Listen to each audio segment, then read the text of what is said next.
ತೀವ್ರ ಅನಾರೋಗ್ಯದಿಂದ ಬಳಲುತ್ತಲಿದ್ದ ತುಮಕೂರು ಜಿಲ್ಲೆಯ ಬೆಳ್ಳಾವಿ ವಿಧಾನಸಭಾ ಕ್ಷೇತ್ರದ ಮಾಜಿ ಶಾಸಕ ಆರ್ ನಾರಾಯಣ್ ಅವರು ಗುರುವಾರ ವಿಧಿವಶರಾಗಿದ್ದು, ಅವರ ಅಗಲಿಕೆಗೆ ಗಣ್ಯಾತಿ ಗಣ್ಯರು ಸಂತಾಪ ಸೂಚಿಸಿದ್ದಾರೆ.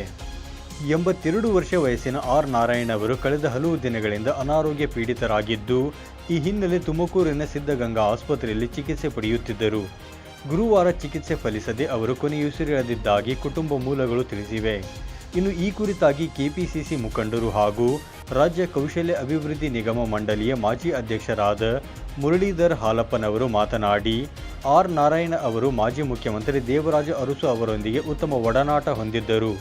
ಅಲ್ಲದೆ ಎಸ್.ಎಂ. ಕೃಷ್ಣ ಅವರು ಮುಖ್ಯಮಂತ್ರಿಯಾಗಿದ್ದ ಅವಧಿಯಲ್ಲಿ ಮಾನ್ಯ ನಾರಾಯಣ್ ಅವರು ಕರ್ನಾಟಕ ಹೌಸಿಂಗ್ ಬೋರ್ಡ್ ಅಧ್ಯಕ್ಷರಾಗಿಯೂ ರಾಜ್ಯಾದ್ಯಂತ ಉತ್ತಮವಾಗಿ ಕಾರ್ಯನಿರ್ವಹಿಸಿದ್ದರು ಎಂದು ಈ ವೇಳೆ ಅವರು ಸ್ಮರಿಸಿದರು.